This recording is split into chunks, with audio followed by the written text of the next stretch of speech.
Assalamualaikum warahmatullahi wabarakatuh. Perkenalkan, nama saya Lailatul Rohmah dengan NIM 21SA2118. Di sini saya akan menjelaskan materi mengenai kerangka kerja tata kelola teknologi informasi guna memenuhi tugas ujian akhir semester mata kuliah tata kelola teknologi informasi.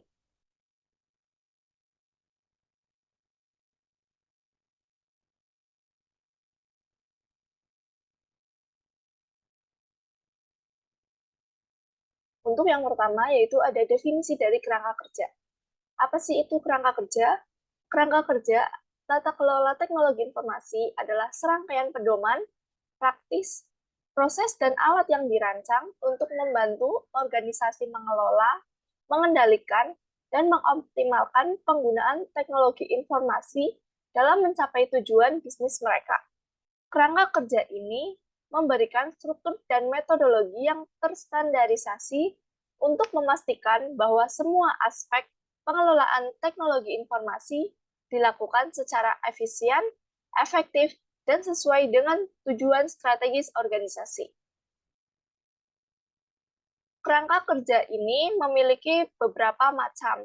5 diantaranya yaitu yang pertama ada COBIT atau Control Objective for Information and Related Technologies yang dikembangkan oleh ISACA. COBIT menyediakan model untuk tata kelola dan manajemen teknologi informasi yang komprehensif, mencakup praktik terbaik untuk proses dan kontrol teknologi informasi. Yang kedua yaitu ada Information Technology Infrastructure Library yang berfokus pada penyediaan layanan teknologi informasi yang efisien dan efektif. Meskipun lebih dikenal sebagai kerangka kerja manajemen layanan teknologi informasi, kerangka kerja ini juga mencakup aspek tata kelola teknologi informasi. Macam kerangka kerja yang ketiga yaitu ada ISO atau IEC 38500. Standar internasional untuk tata kelola teknologi informasi yang memberikan panduan kepada para direksi dan eksekutif tentang penggunaan teknologi informasi di organisasi. Yang keempat ada CMMI atau Capability Maturity Module Integration yang digunakan untuk mengembangkan dan meningkatkan proses di organisasi. Kerangka kerja ini mencakup praktik tata kelola dalam pengelolaan dan pengembangan proses teknologi informasi. Yang kelima, ada COSO atau Committee of Sponsoring Organization of the Treatway Commission, yaitu kerangka kerja yang lebih berfokus pada manajemen risiko dan kontrol internal, tetapi juga dapat diterapkan dalam tata kelola teknologi informasi. Pada kesempatan kali ini, kita akan berfokus pada kerangka kerja Information Technology Infrastructure Library. Untuk pengertiannya, yaitu kerangka kerja yang dikembangkan oleh OGC atau Office of Government Commerce di Inggris, yang terdiri dari 5 buku dengan total 1.962 halaman. Tujuan utama kerangka kerja ini adalah menyelaraskan layanan teknologi informasi dengan kebutuhan bisnis. Kerangka kerja ini membantu organisasi memberikan nilai kepada pelanggan mereka dengan memandu cara merancang, mentransisikan, mengoperasikan, dan meningkatkan layanan teknologi informasi. Untuk sejarahnya sendiri, menurut CIO, kerangka kerja ini telah mengalami beberapa revisi penting. Pada tahun 2000, dari 30 buku teori asli, kerangka kerja ini diringkas menjadi 7 buku dalam versi 2 yang mencakup berbagai aspek manajemen IT modern. Kemudian, pada tahun 2007, proyek penyegaran kerangka kerja ini mengkonsolidasikan kerangka kerja ini menjadi 5 volume dengan 26 proses dan fungsi, yang biasa disebut dengan ITIL IDC 2007. Pada tahun 2011, kerangka kerja ini dirilis sebagai pembaruan dari edisi 2007 tanpa ada pembaruan tambahan. Di versi terbarunya yang keempat, dirilis pada tahun 2019 dan dianggap paling stabil dan efisien dengan fokus pada otomatisasi data, peningkatan manajemen layanan, dan integrasi layanan IT ke dalam rencana bisnis.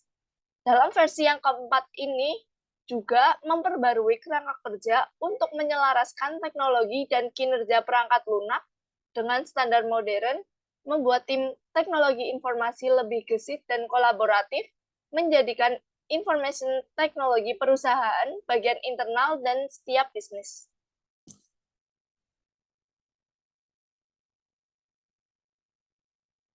Untuk proses utama pada kerangka kerja ini, yang pertama ada service strategi, yaitu proses untuk merencanakan strategi teknologi informasi yang mendukung tujuan bisnis organisasi.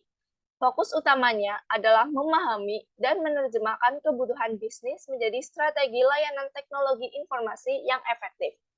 Yang kedua, ada service design. Proses ini bertanggung jawab untuk merancang layanan teknologi informasi yang memenuhi kebutuhan dan ekspektasi pengguna akhir, serta mendukung strategi yang telah ditetapkan. Ini mencakup desain arsitektur layanan, manajemen kapasitas, keamanan informasi, dan aspek-aspek lain yang penting. Yang ketiga, ada service transition, yaitu yang berfokus pada memindahkan layanan baru atau yang telah diubah ke dalam lingkungan produksi secara efisien. Ini mencakup perencanaan dan pengelolaan perubahan, pengujian, pelatihan, dan evaluasi risiko untuk memastikan transisi yang lancar. Yang keempat, ada service operation. Proses ini berfokus pada operasi sehari-hari dari layanan teknologi informasi yang dikelola. Ini mencakup manajemen insiden, manajemen permintaan, manajemen akses, dan pemantauan kinerja sistem untuk memastikan layanan berjalan sesuai dengan yang diharapkan. Kemudian yang terakhir yaitu continual improvement, yaitu proses berkelanjutan yang mengevaluasi dan memperbaiki efektivitas dan efisiensi layanan teknologi informasi berdasarkan data yang terkumpul dari proses lainnya. Tujuannya adalah untuk meningkatkan layanan secara terus-menerus sesuai dengan perubahan kebutuhan bisnis dan teknologi.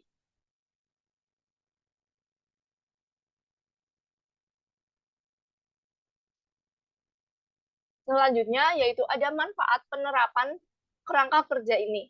Yang pertama yaitu ada peningkatan kualitas layanan teknologi informasi.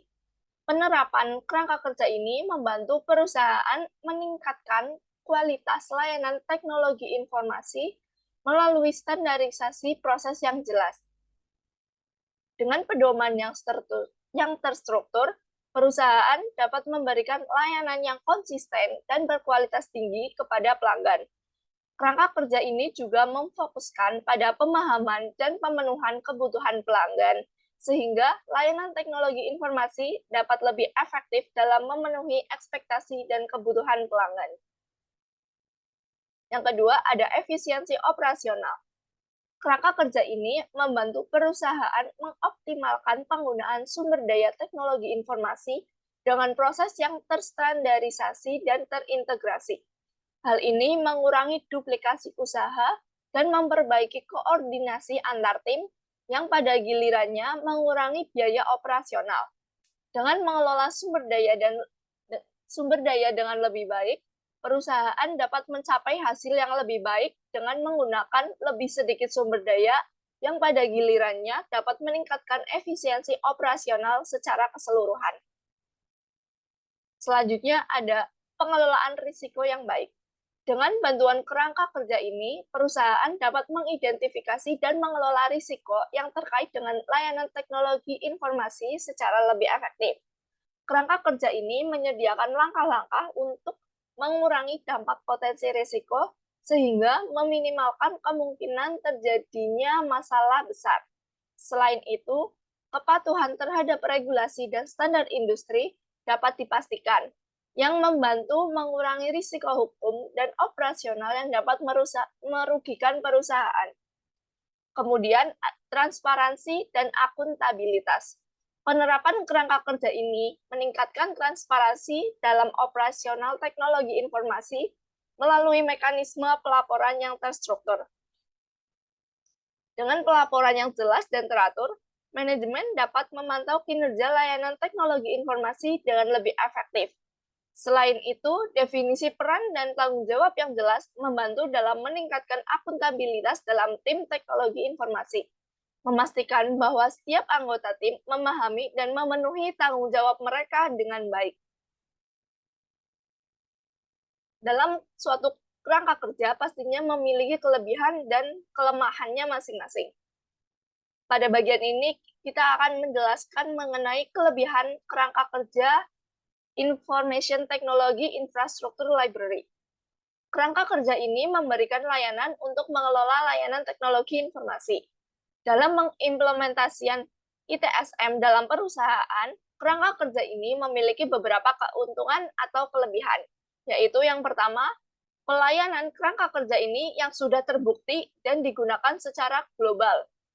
Kerangka kerja ini memberikan konsep umum dan istilah dalam serangkaian best practice integrasi yang berkembang untuk memenuhi kebutuhan pasar dalam siklus secara berkelanjutan. Organisasi di seluruh dunia telah menunjukkan bahwa mereka dapat beradaptasi dan menyesuaikan kerangka kerja ini sesuai dengan kebutuhan bisnis mereka.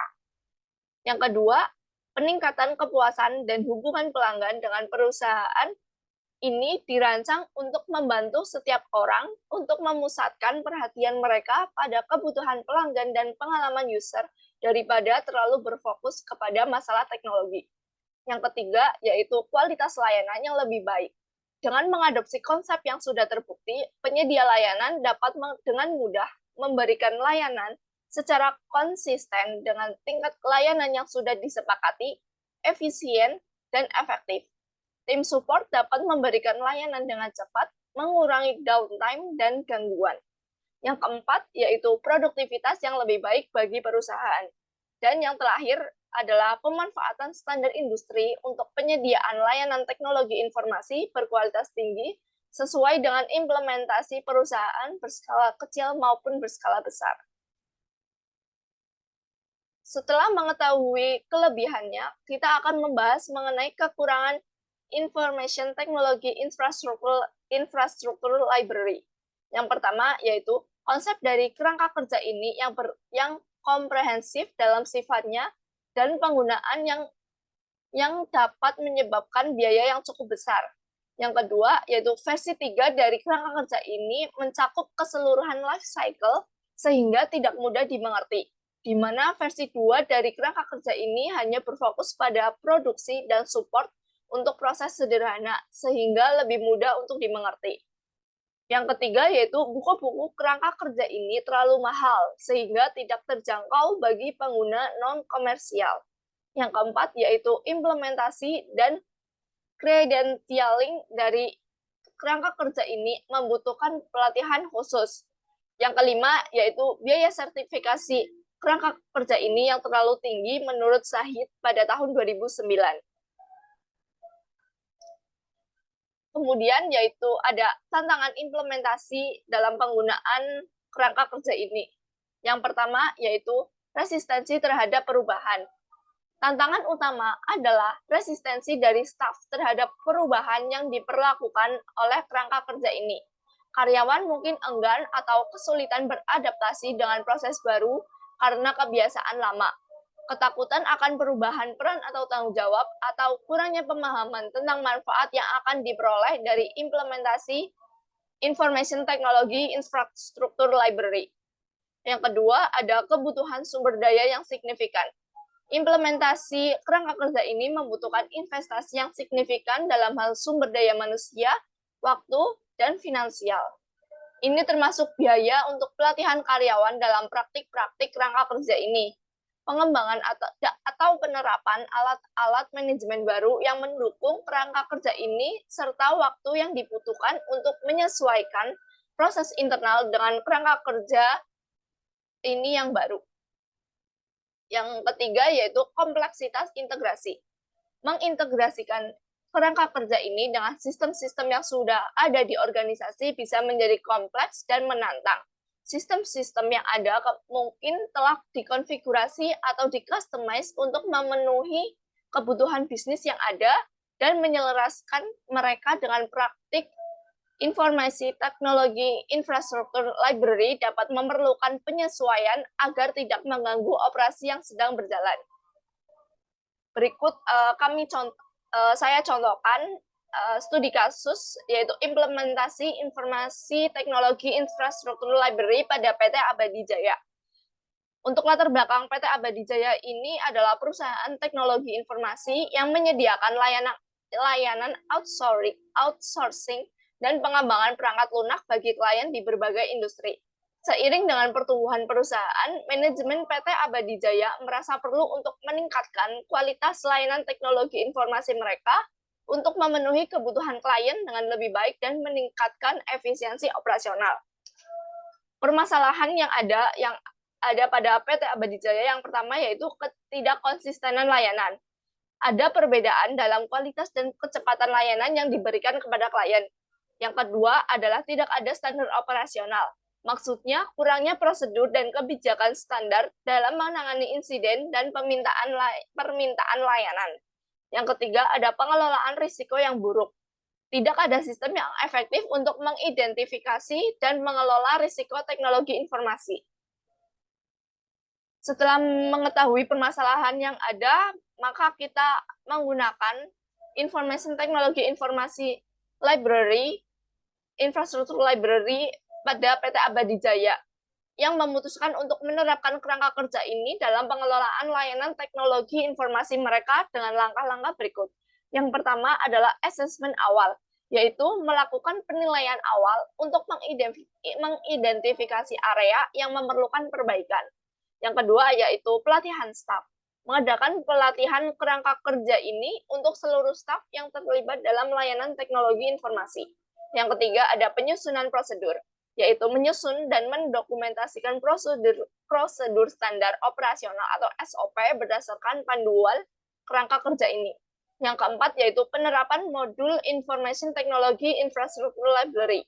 Yang pertama yaitu Incident Management, yaitu mengimplementasikan proses manajemen insiden untuk memastikan insiden ditangani dengan cepat dan efisien.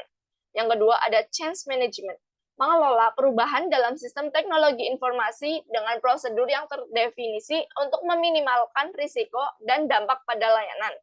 Yang ketiga yaitu Service Level Management, yaitu menetapkan dan mengelola perjanjian tingkat layanan atau SLA dengan klien untuk memastikan kesepakatan yang jelas tentang tingkat layanan yang diharapkan. Dengan menerapkan kerangka kerja tersebut, maka hasil implementasinya yaitu PT Abadi Jaya melihat peningkatan signifikan dalam pengelolaan layanan teknologi informasi mereka, yaitu yang pertama pada peningkatan kualitas layanan, pada layanan menjadi lebih konsisten dan sesuai dengan SLA yang telah disepakati. Yang kedua, ada efisiensi operasional, yaitu proses yang lebih terstruktur dan standar operasional yang jelas mengurangi waktu penanganan insiden dan permintaan layanan. Yang ketiga, ada pengelolaan risiko yang lebih baik, yaitu proses manajemen risiko yang diterapkan berdasarkan informasi teknologi infrastruktur library membantu dalam mengidentifikasi dan mengelola risiko dengan lebih proaktif. Untuk kesimpulan pada studi kasus ini, yaitu implementasi kerangka kerja Information Technology Infrastructure Library di PT Abadi Jaya berhasil meningkatkan kualitas dan efisiensi layanan teknologi informasi mereka. Hal ini membuktikan bahwa kerangka kerja ini dapat memberikan manfaat yang signifikan bagi perusahaan yang ingin meningkatkan tata kelola teknologi informasi mereka. Namun, keberhasilan implementasi kerangka kerja ini memerlukan komitmen dari seluruh tingkat organisasi serta penyesuaian berkelanjutan terhadap kebutuhan dan tantangan yang ada. Mungkin sekian penjelasan dari saya. Apabila terdapat kesalahan dan tutur kata yang kurang berkenan, saya memohon maaf yang sebesar-besarnya. Terima kasih. Wassalamualaikum warahmatullahi wabarakatuh.